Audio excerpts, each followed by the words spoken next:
मोहब्बत का दूसरा नाम दर्द है। अगर आप मोहब्बत के इस सफर से गुजरे हैं ना, तो ये चैनल आपके लिए, इसे सब्सक्राइब करिए और हाँ, फ्यूचर अपडेट के लिए इस बेल पे क्लिक करिए। सारी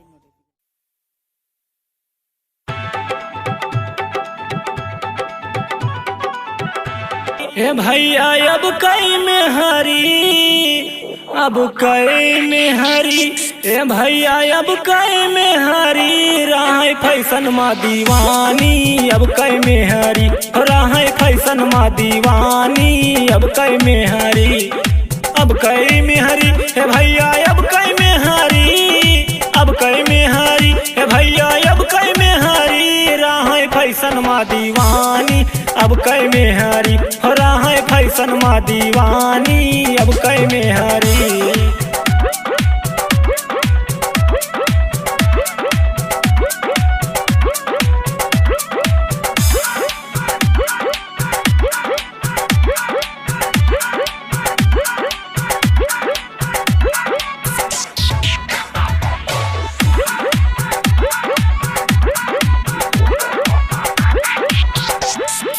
दिनवा भर में 3 बार ओए मुँह में ब्यूटी लावे, नैहरवा के यार से देखा दिन भर ओए बतियावे, नैहरवा के यार से देखा दिन भर ओए बतियावे।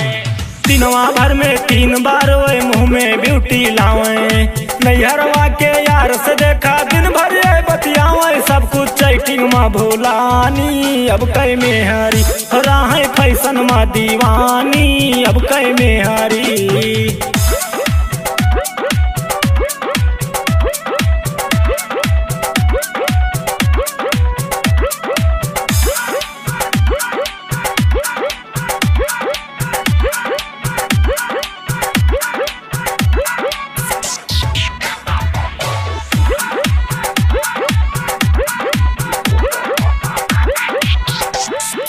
पैंट जींस पहन के देखा रेस्टोरेंट में जावे, बांध के मुहवा लगा के चश्मा लौंडन से बतियावे, बांध के मुहवा लगा के चश्मा लौंडन से बतियावे। पैंट जींस पहन के देखा रेस्टोरेंट में जावे, बांध के मुहवा लगा के चश्मा लौंडन से बतियावे, बान्ह काजल रघवानी, अब कई में हरी, राह फैशन मा दीवानी, अब कई में हरी।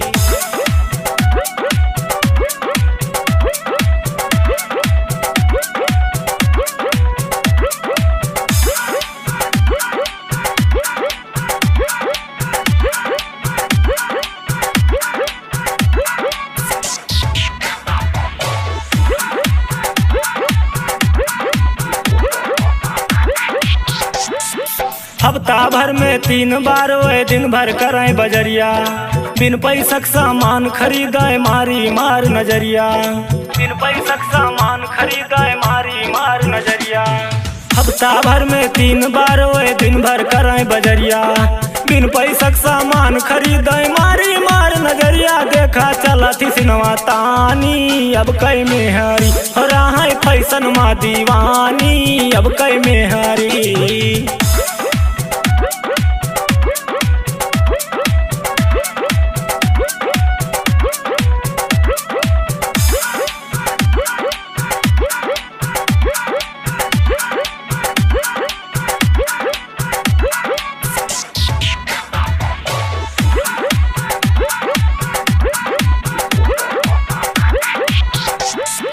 गांधी दीनानाथ कहे कि यही औरत के रीत, आपन हो या कोई पराया नहीं किसी की मीत, आपन हो या कोई पराया नहीं किसी की मीत। गांधी दीनानाथ कहे कि यही औरत के रीत, आपन हो या कोई पराया नहीं किसी के मीत, सुनाओ बाबू तूफानी, अब कई में हरी, राह फैशन मा दीवानी, अब कई में हरी।